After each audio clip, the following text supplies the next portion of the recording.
नमस्कार दोस्तों, आप सभी का स्वागत है आपके अपने चैनल CSS फन ट्रिक्स पर, जहां पर हम गवर्नमेंट एग्जाम्स के लिए जो टॉपिक्स होते हैं उनको हम डीपली स्टडी करते हैं विद कंसेप्चुअल क्लैरिटी। और साथ साथ हम इस बात का भी ध्यान रखते हैं कि उसको याद रखने के लिए कुछ नेमोनिक्स टेक्निक्स बनाई जाएँ, जिससे कि वह लंबे टाइम तक रिटेन हो सके मैकेनिकली। तो आज का हमारा टॉपिक है RTI पार्ट 1। चलिए स्टार्ट करते हैं। पहला क्वेश्चन है, राइट टू इन्फॉर्मेशन यानी कि RTI act 2005 came into force on. Options are A 12 October 2005, B 15 June 2005, C 12 September 2005 and D 15 July 2005. And the right answer is B 15 June 2005.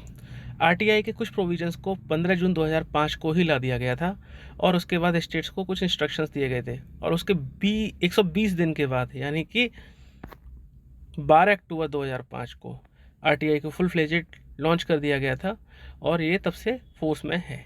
चलते हैं next question. RTI is derive from which article of the Indian constitution. RTI Bharat के संविधान के किस अनुच्छेद से derive किया गया है। Options are A article 19, B article 20, C article 21 and D article 22। And the right answer is C article 21। Article 21 हमारा बोलता है protection of life and personal liberty, और RTI भी आपकी protection of life and personal liberty के लिए होता है, क्योंकि जो कॉन्स्टिट्यूशनल सेटअप जो होता है, डेमोक्रेटिक सेटअप, उसमें गवर्नमेंट की जो गवर्नेंस की डेफिनेशन है वो है by the people for the people. तो लोग ही उसको रन करते हैं, तो लोगों के पास लिबर्टी होनी चाहिए और उनको प्रोटेक्शन ऑफ लाइफ जो है आर्टिकल 21 में, इसके अंडर में उनको सारी इन्फॉर्मेशन एक्सेस करने का राइट होता है, क्योंकि सरकार उन्हीं के द्वारा बनाई गई है। उनको पता होना चाहिए सरकार क्या कर रही है, ये उनकी पर्सनल लिबर्टी का पार्ट है और सरकार को इन्फॉर्मेशन देनी होगी। तो ये आर्टिकल 21 का पार्ट बनता है। Next question, which of the following is correct regarding the RTI act. 1. The act has 31 sections, 2 schedules and 6 chapters. Second, RTI is not applicable to preventive detention.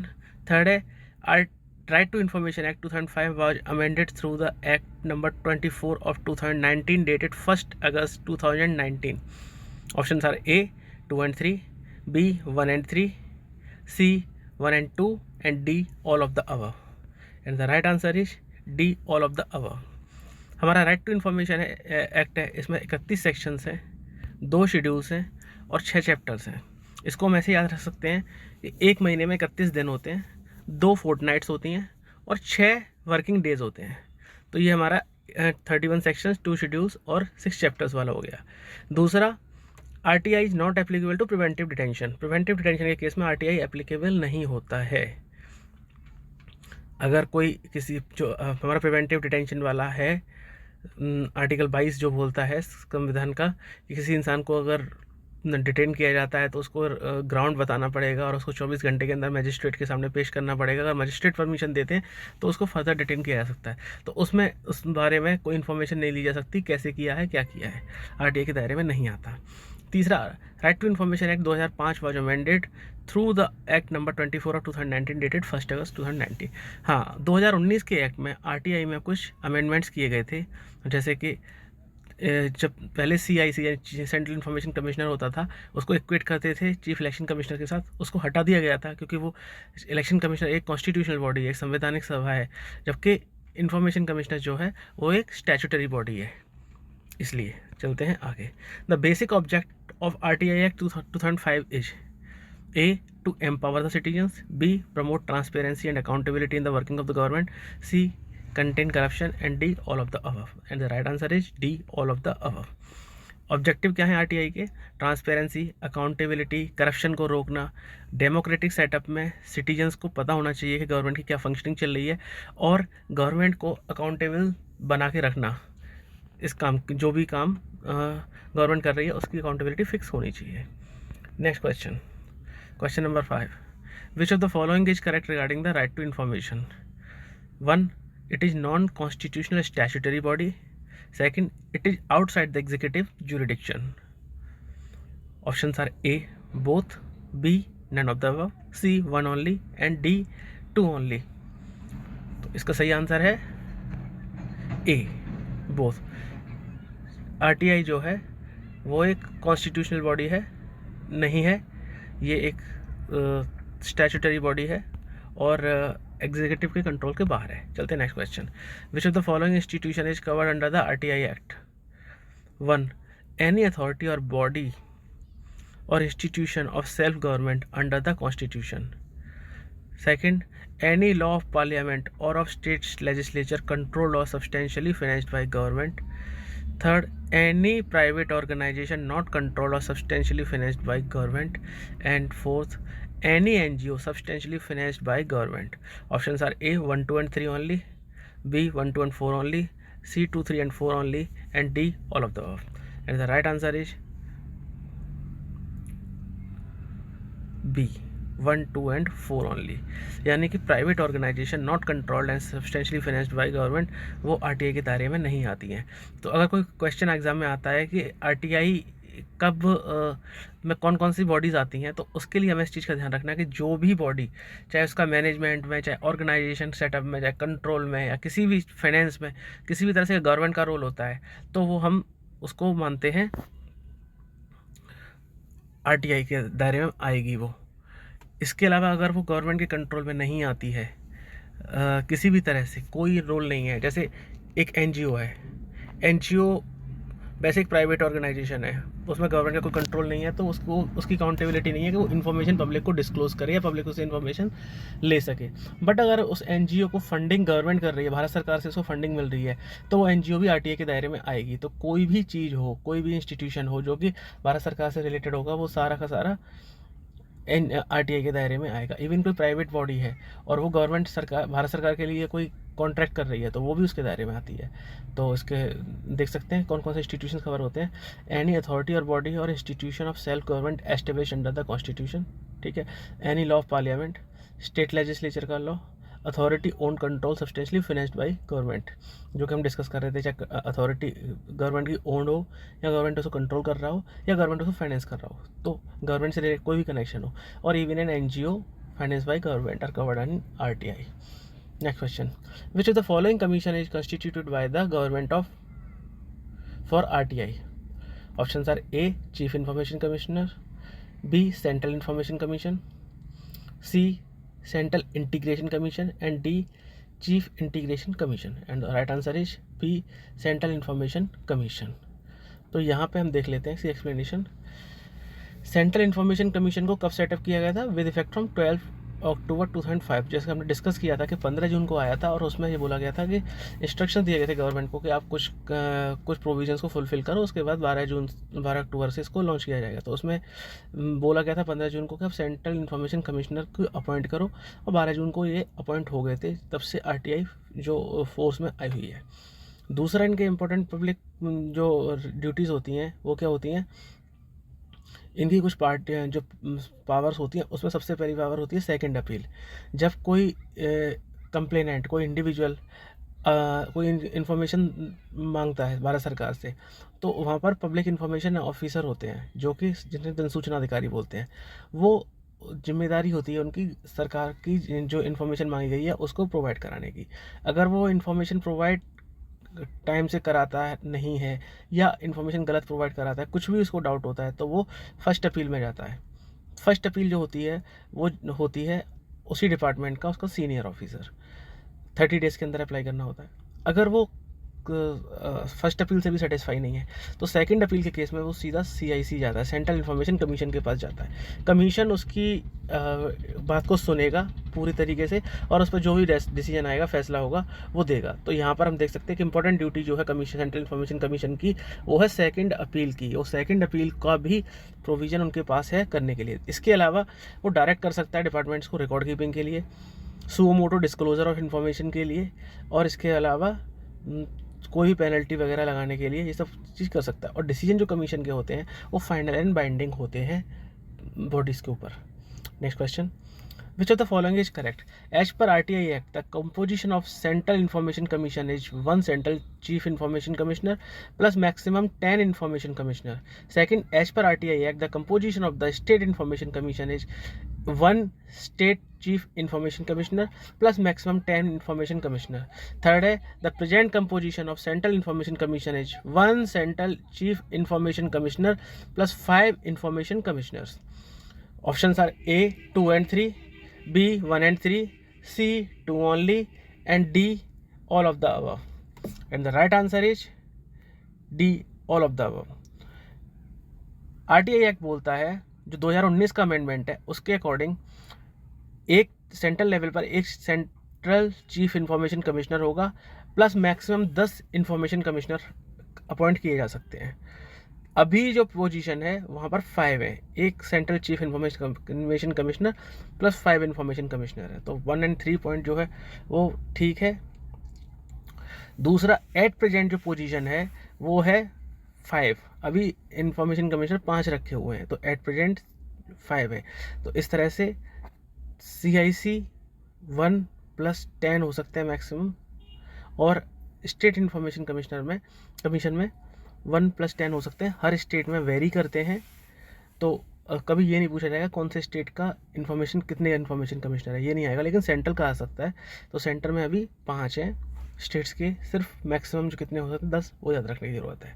Next question, CIC and IC are appointed by the president on the recommendation of Prime Minister, Leader of Opposition of Lok Sabha, Chief Justice of India, and Cabinet Minister nominated by PM. Options are A, 1, 2 and 3 only, B, 1 and 2 only, C, 1, 2 and 4 only, and D, all of the above. And the right answer is C, 1, 2 and 4 only, यानी chief justice of India इसका part नहीं होता। अब यहाँ पे सवाल पैदा ये होता है कि बहुत सारी बॉडीज़ होती हैं, हर बॉडी की अलग अलग कंपोजिशन होती है, तो हम उसको याद कैसे रख पाएंगे, क्योंकि हर एक में कभी किसी में चीफ जस्टिस होते हैं, कभी किसी में लीडर ऑफ पोजीशन राज्यसभा भी होते हैं, कभी स्पीकर होते हैं, तो उसको याद रखना बड़ा मुश्किल है। तो यहाँ पर CIC के केस में हम याद रखने की टेक्निक पर काम करते हैं। पहले इसमें कौन कौन आते हैं, PM, दूसरे होते हैं लीडर ऑफ पोजीशन, और तीसरे होते हैं कैबिनेट मिनिस्टर। तो इसमें हम 3 वर्ड पकड़ते हैं, कॉप, C से कैबिनेट मिनिस्टर, O से अपोजिशन लीडर, और P से प्राइम मिनिस्टर। कॉप मतलब एक जो सिपाही होता है, जो एक सोल्जर होता है, वो है। तो CIC is COP of president. तो CIC जो होता है, हमारा इन्फॉर्मेशन कमीशन जो होता है, सेंट्रल इन्फॉर्मेशन कमीशन, वो कॉप है, प्रेसिडेंट का कॉप है, यानी कि प्रेसिडेंट उनके थ्रू कंट्रोल करता है इन्फॉर्मेशन के गलत यूज़ को, वो उनके थ्रू इन्फॉर्मेशन प्रोवाइड कराने के लिए सिटीजन को एम्पावर करता है। तो CIC एक तरह से कॉप है।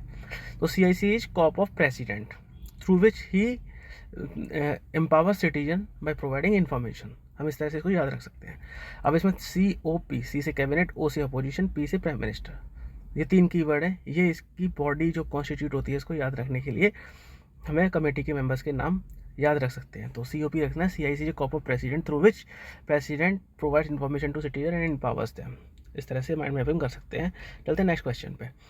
As per section 12 subsection 5 of RTI act 2005 the chief information commissioner and information commissioner shall be persons of eminence in public life. यानी कि जो हमारा सेक्शन 5 है वो चीफ इंफॉर्मेशन कमिश्नर के बारे में बताता है और इंफॉर्मेशन कमिश्नर्स के बारे में। तो इसके अकॉर्डिंग एक उन्होंने बात की है कि ये जो क्या होना चाहिए, कौन बनेगा चीफ इंफॉर्मेशन कमिश्नर। तो उन्होंने उनकी क्वालिफिकेशन बताई है कि वो होना चाहिए पर्सन ऑफ एमिनेंस। अब सवाल ये पैदा होता है कि पर्सन ऑफ एमिनेंस होगा क्या, किसको बोलते हैं, उसके बारे में कुछ पॉइंट्स दिए हुए हैं। 1, with wide knowledge and experience in law. 2, knowledge and experience in science and technology. 3, connected with politics and carrying on any business. And 4, knowledge and experience social service, management, journalism, mass media or administration and governance.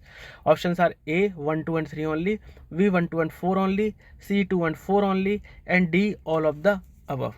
And the right answer is B, 1, 2 and 4 only. यानी कि eminence का person नहीं माना जाएगा if he और she is connected with politics and carrying on any business. देख लेते हैं इसमें कौन कौन से पॉइंट आते हैं।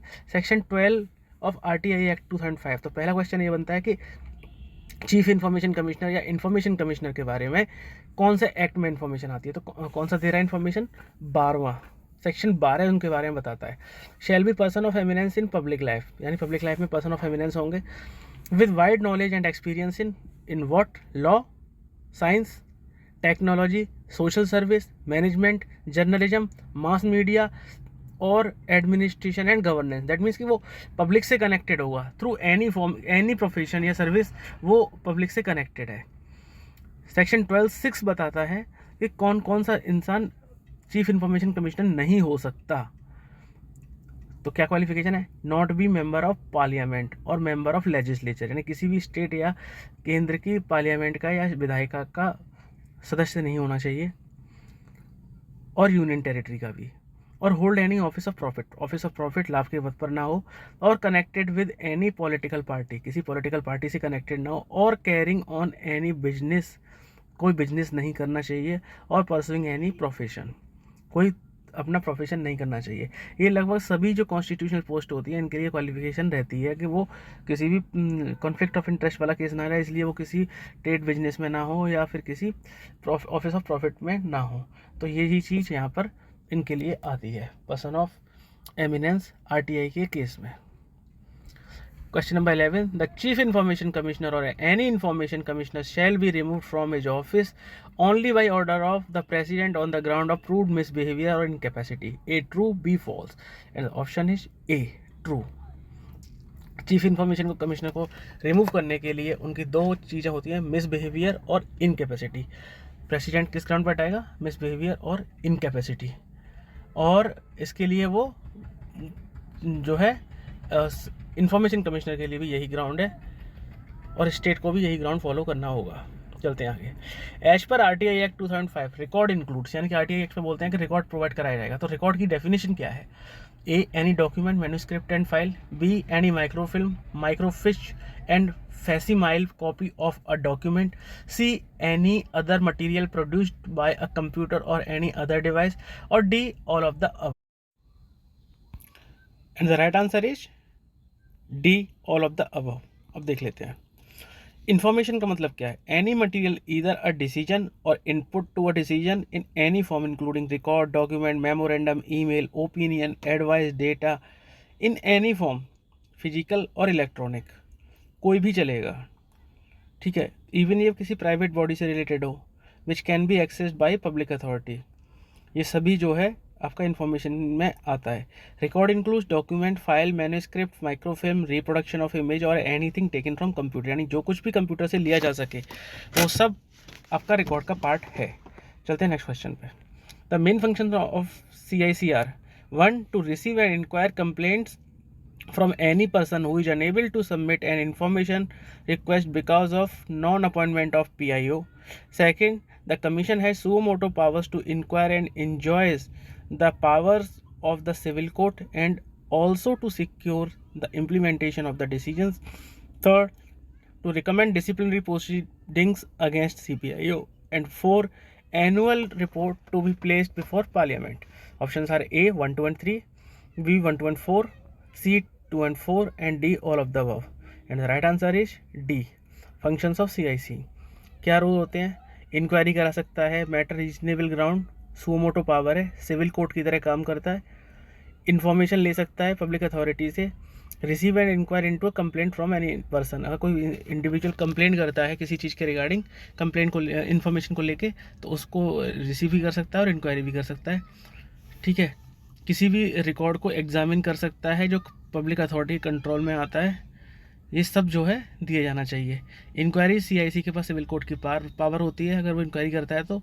और ये एनुअल रिपोर्ट सबसे इंपॉर्टेंट पॉइंट, बाकी पॉइंट तो आपको याद रहेंगे, लेकिन ये जो डिफ्रेंशिएट करता है वो पॉइंट है कि CIC को एनुअल रिपोर्ट सबमिट करनी पड़ती है दोनों हाउसेस ऑफ पार्लियामेंट के, यानी पार्लियामेंट के सिर्फ ना सिर्फ लोकसभा ना सिर्फ राज्यसभा बल्कि दोनों हाउसेस के सामने रिपोर्ट को, एनुअल रिपोर्ट को सबमिट करना पड़ता है। कितने केसेस रिसीव किए, क्या इंक्वायरी की, क्या स्टेटस है, ये सब उसको बताना पड़ता है।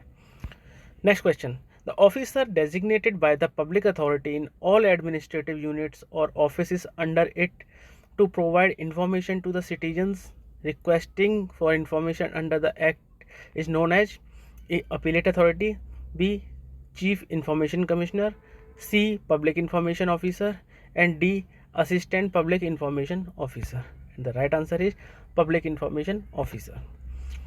सेंटर में अगर होता है तो उसको CPIO बोलते हैं, सेंट्रल पब्लिक इंफॉर्मेशन ऑफिसर, सी और ऐड हो जाता है उनके सामने, उन्हें हिंदी में केंद्रीय जन सूचना अधिकारी बोलते हैं, जबकि वैसे उनको जन सूचना अधिकारी बोला जाता है।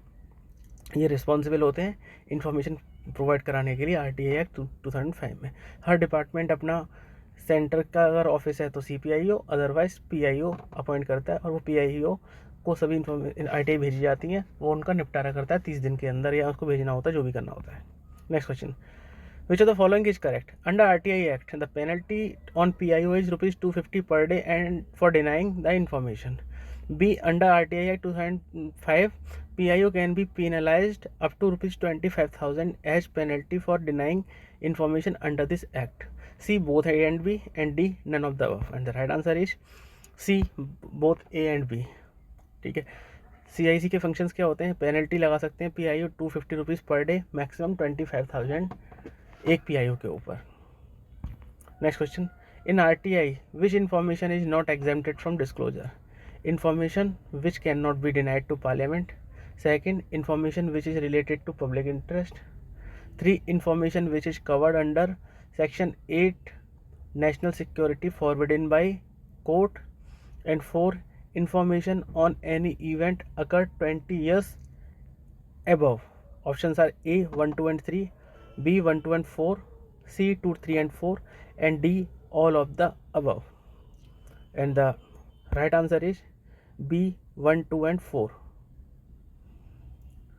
इसका मतलब information which is covered under section 8 वो फॉरबिडन होती है। अब सेक्शन 8 में कौन कौन सी इंफॉर्मेशन आती है, यानी सेक्शन 8 जो RTI का होता है वो बोलता है कि इंफॉर्मेशन जो है वो डिनाई कर दी जाएंगी अगर इंफॉर्मेशन मांगी जाती है PIO से।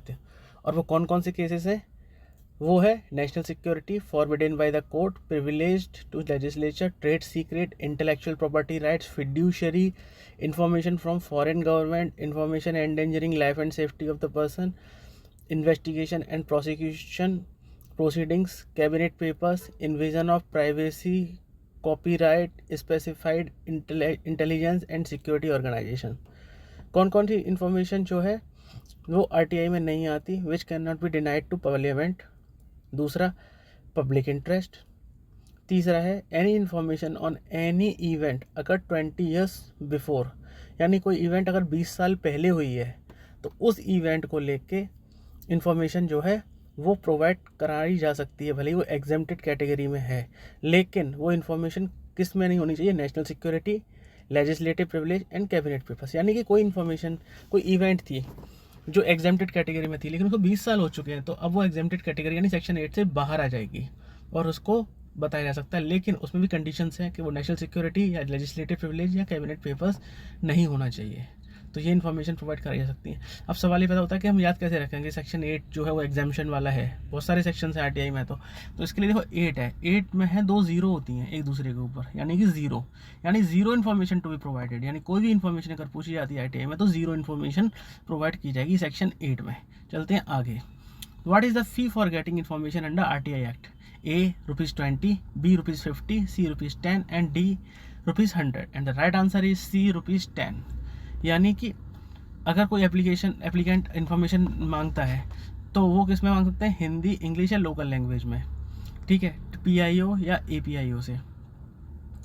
उसके लिए उनको 10 रुपये की फ़ीस जमा करनी पड़ेगी। वो कैश भी हो सकती है, IPO भी हो सकता है, DD cheque in favour of public authority, accounts officer जो भी है। और अगर वो BPL यानी बिलो पॉवर्टी लाइन यानी गरीबी रेखा से नीचे वाला इंसान है तो उनको कोई भी फीस देने की ज़रूरत नहीं है। Next question, which of the following is correct about the time limit for providing information in RTI? 1, 30 days in ordinary course from the date of receipt of information. 40 days if information is related to third party. 45 days if information related to allegation of intelligence security organizations violating human rights. And 48 days if information is related to life and liberty. Options are A 1, 2 and 3, B 1, 2 and 4, C 2, 3 and 4 and D all of the above. And the right answer is A 1, 2 and 3। यानी कि अगर कोई भी ordinary course में information मांगी जाती है तो 30 दिन के अंदर प्रोवाइड करानी होती है। अगर वो किसी की लाइफ एंड लिबर्टी से रिलेटेड है तो 48 आवर्स में, उसमें ऑप्शन में 48 डेज दिया हुआ था। अगर 48 डेज में देंगे तो लाइफ एंड लिबर्टी का मैटर ही खत्म हो जाएगा, तो ये इमरजेंसी केस होता है तो 48 आवर्स के अंदर प्रोवाइड कराई जाती है।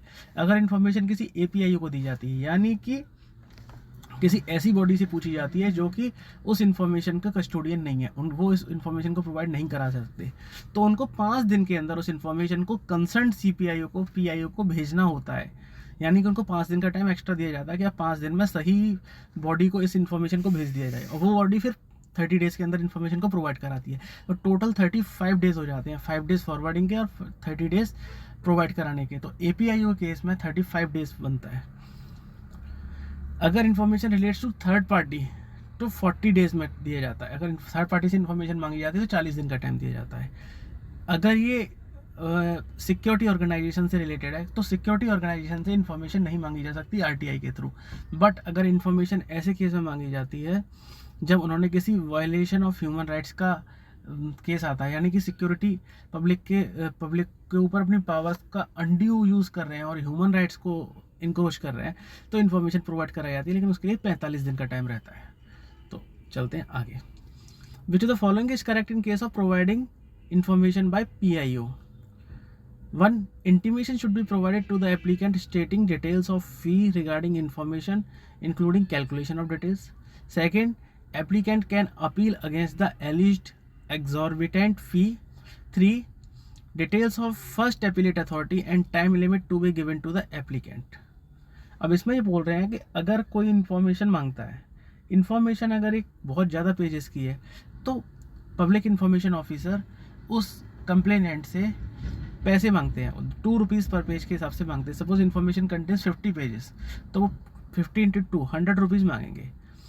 अब अगर एप्लीकेंट को लगता है कि ये पैसे ज़्यादा मांगे गए हैं, इतने पैसे नहीं बनते इस इन्फॉर्मेशन के, तो वो इसके लिए भी अपील कर देते हैं। तो ये भी एक, अगर पैसे मांग जाते हैं, ये भी एक इन्फॉर्मेशन का पार्ट माना जाता है। तो इसके अंदर भी उसके पास अपील करने का राइट है। वो PIO के सीनियर यानी कि अपीलेट अथॉरिटी को फर्स्ट अपील में और CIC को सेकंड अपील में अपील कर सकते हैं। तो उनके पास ये राइट होता है। दैट मीन्स कि अगर आप पैसे भी मांगते हो तो वो भी इन्फॉर्मेशन, पहला पॉइंट तो ये हो जाता है कि अगर पैसे मांग रहे हैं PIO, वो भी उसके खिलाफ भी अपील की जा सकती है।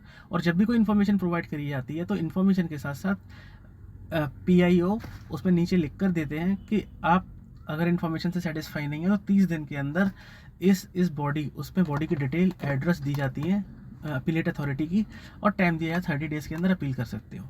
तो जब इन्फॉर्मेशन के लिए आप पैसे मांगोगे तब भी आप ये इन्फॉर्मेशन दोगे कि आप अपीलेट अथॉरिटी को अपील कर सकते हो 30 दिन के अंदर, ये दी जाती है। और एप्लीकेंट के पास इस केस में अभी अपील करने का अधिकार होता है। चलते हैं आगे।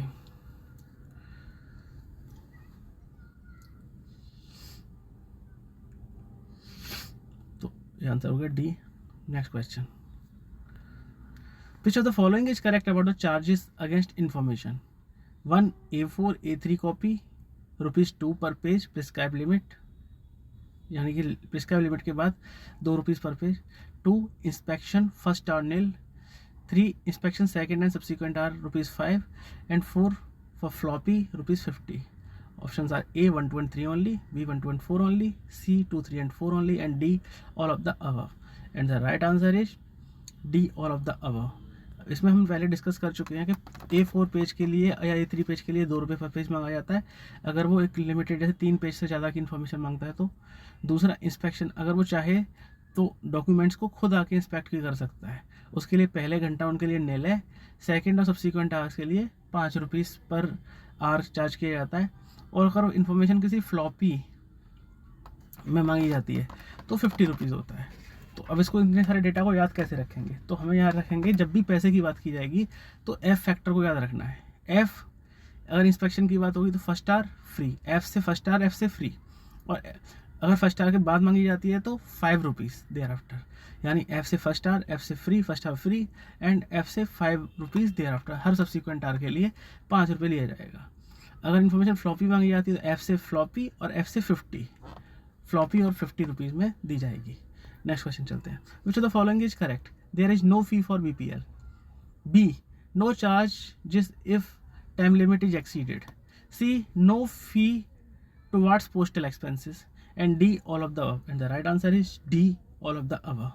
BPL से कोई फीस नहीं ली जाएगी और उनसे जो पोस्टल एक्सपेंसेस है, यानी कि आप इन्फॉर्मेशन प्रोवाइड कराने में जो आपका खर्चा आ रहा है, वो भी नहीं ले सकते हैं। Next question, which of the following is incorrect? Request can be rejected if it falls under exempted category. B, application cannot be returned in case of information sought is not clear. C, request is deemed refusal if the information not given within that time limit. D, rejection reason should be given to applicant in case of rejection. और right answer is B, यानी कि application can not be return to case of not clear, यानी information अगर जो मांगी गई है वो क्लियर नहीं है तो उसको रिटर्न किया जा सकता है। ये ग्राउंड होता है कि information shortage ambiguous is not clear, तो आप उस आरटीआई एप्लीकेशन को रिजेक्ट कर सकते हैं। देख लेते हैं। A request for information can be rejected if such information falls under the exempted category. हमने देख चुके हैं कि अगर एग्जेम्प्टेड कैटेगरी है यानी सेक्शन 8 में है, मना कर सकते हैं। अगर इन्फॉर्मेशन टाइम लिमिट के अंदर नहीं दी है तो डीम्ड रिफ्यूज़ल है, यानी कि अगर इन्फॉर्मेशन नहीं दी है तो पब्लिक अथॉरिटी ये नहीं बोल सकता, सीपीआईओ ये नहीं बोल सकते सीआईसी के सामने कि नहीं हमें देने वाला था, बस लेट हो गया, बस दे ही रहा था, या कुछ काम ज़्यादा आ गया था। Nothing, no argument. अगर आपने विद इन टाइम लिमिट नहीं दिया है तो डीम रिफ्यूज़ल, और उसके खिलाफ सीआईसी जो भी पेनल्टी लगाएगा वो लगेगी। हाँ, लेकिन इसमें एक चीज़ है कि अगर इन्फॉर्मेशन नहीं दी है 30 डेज़ के अंदर, इसका मतलब ये नहीं कि डीम रिफ्यूज़ल हो गया तो आप इन्फॉर्मेशन दोगे नहीं। अगर आप देना चाहते हो और ड्यू टू किसी रीजन आप लेट हो गए थे तो आप इन्फॉर्मेशन उसके बाद भी प्रोवाइड करा सकते हो, तो इसको कंसीडर किया जाएगा और इन्फॉर्मेशन को दिया हुआ माना जाएगा। सपोज इन्फॉर्मेशन दी जाती है 30 दिन के बाद, लेकिन इन्फॉर्मेशन जाती है 40 दिन के बाद पहुंचती है, उसके बाद वो अपील करते हैं इस ग्राउंड पे कि नहीं मुझे इन्फॉर्मेशन लेट दी गई थी, तो सीआईसी नहीं उसको कंसीडर करेंगे, इन्फॉर्मेशन आपको टाइम से मिल गई। अगर आपने 30 से 40 दिन के अंदर ही अपील कर दी होती इन्फॉर्मेशन मिलने से पहले तो सीआईसी उसे कंसीडर करता, बट आपने इन्फॉर्मेशन मिलने तक वेट ही किया, उसके बाद अप्लाई कर रहे हो तो फिर वो ग्राउंड नहीं होगा, क्योंकि इन्फॉर्मेशन तो आपको मिल चुकी, तो वो डीम्ड रिफ्यूज़ल है, बट आपने अपील ही नहीं की तो सीपीआईओ सेव हो जाएंगे। तो इसलिए इन्फॉर्मेशन अगर 30 दिन कवर भी हो गए, नहीं दे पाए ड्यू टू एनी रीजन, तो जितना जल्दी हो इन्फॉर्मेशन प्रोवाइड करा देनी चाहिए। In the case of rejection reason should be given. अगर आप रिजेक्ट करते हो तो आपको रीजन बताना पड़ेगा। यहाँ पे एप्लीकेंट को रीजन बताने की जरूरत नहीं है, इन्फॉर्मेशन एप्लीकेंट को चाहिए तो कि मैं इसलिए इन्फॉर्मेशन मांग रहा हूँ, वो किसी भी रीजन से मांग सकता है, उनके लिए कोई ज़रूरत नहीं है। बट अगर आप इन्फॉर्मेशन दे नहीं रहे हो तो आपको उनको रीजन बताना पड़ेगा कि क्यों आपने रिजेक्ट की। इसके बाद अपील कितने दिन में की जा सकती है, अपीलेट अथॉरिटी के डिटेल सब कुछ देना पड़ेगा। If information shortage not clear, application can be returned. ये हम देख चुके हैं कि एप्लीकेशन को रिजेक्ट किया जा सकता है अगर इन्फॉर्मेशन जो मांगी है वो क्लियर नहीं है। Question number 23, which of the following is true? A person can make request for information related to third party. Second, the written notice to such third party within 5 days from the date of receipt of the request by the CPIO/SPIO whether information can be disclosed or not. 3, the third party has a right of being heard. And 4, third party can prefer an appeal under section 19 against the decision given by CPIO. Options are A 1, 2 and 3 only, B 1, 2 and 4 only, C 2, 3 and 4 only, and D all of the above. And the right answer is D all of the above. अब देखते हैं, अगर कोई third party से related information मांगता है तो CPI जो है 5 दिन के अंदर थर्ड पार्टी के पास नोटिस भेजेंगे कि हम इस इन्फॉर्मेशन को डिस्क्लोज कर सकते हैं कि नहीं। थर्ड पार्टी जो है जब नोटिस मिलेगा within 10 days date of receipt notice reply करेगी डिस्क्लोजर का कि इन्फॉर्मेशन ये है या नहीं देनी है। सीपीआईओ 40 दिन के अंदर रिसीट जब मिल जाएगी उनको, उसके 40 दिन के अंदर उनके पास टाइम होगा इन्फॉर्मेशन को डिस्क्लोज करे। वो चाहे तो भले ही थर्ड पार्टी ने मना किया इन्फॉर्मेशन देने से, वो फिर भी उस इन्फॉर्मेशन को डिस्क्लोज कर सकते हैं, ये सीपीआईओ का राइट होता है। बट थर्ड पार्टी को भी यहाँ पे राइट होता है, थर्ड पार्टी चाहे तो उसके अगेंस्ट में अपील कर सकती है सेक्शन 19 में, डिसीजन गिवन बाई सीपीआईओ। और थर्ड पार्टी को राइट ऑफ बीइंग हर्ड भी होता है, यानी उनको बुला के सुना जाएगा उनकी पूरी बात को। Next question, the authority involve in RTI are A, appropriate government, B, public authority, C, PIO/APIO, D, first appellate authority IC and CIC, and E all of the above. And the right answer is E. Usually हम लोगों को लगता है कि government क्यों आएगी, क्योंकि तो पब्लिक अथॉरिटी और एप्लीकेंट के बीच की बात है, लेकिन नहीं, ये गवर्नमेंट के भी इसमें इन्वॉल्व होगी, पब्लिक अथॉरिटी CIC सभी बॉडीज में इन्वॉल्व है। इवन इफ अपील नहीं की गई है फिर भी हम CIC और IC को मान के चलते हैं। तो इसमें बॉडीज़ के नाम दिए हुए हैं appropriate government, public authority, PIO, APIO, first appellate authority, CIC and IC। Next question, a person can appeal within 30 days for the first appellate authority if he did not receive information within the stipulated time or agreed by the decision. Option A yes, B no, हम कई बार discuss कर चुके हैं, इसका answer yes है। तो ये हमारा आज का ये पॉइंट है, लास्ट क्वेश्चन का जो एक्सप्लेनेशन है कि 30 डेज़ के अंदर अपीलेट अथॉरिटीज़ को जो है इन्फॉर्मेशन मांगी जा सकती है, अपील की जा सकती है अगर इन्फॉर्मेशन टाइम पर नहीं मिली या कोई इन्फॉर्मेशन इनकम्प्लीट है या गलत है, कोई भी इन्फॉर्मेशन है। फी ऑनलाइन पे की जा सकती है। First appellate authority should be above CPIO और decision in appeal should be speaking order. तो ये आगे आपका आज का सेशन हमारा ख़त्म होता है। 25 क्वेश्चन हमने आज डिस्कस किए थे और अगर आप लोगों को अच्छा लगा हमारा तो प्लीज़ आप हमारा लाइक कीजिए और अपने सजेशंस दीजिए। आपके सजेशंस हमें बहुत इम्पोर्टेंट, बहुत इम्प्रूव करने के लिए हमें मोटिवेट करते हैं। तो प्लीज़ कीप सेंडिंग योर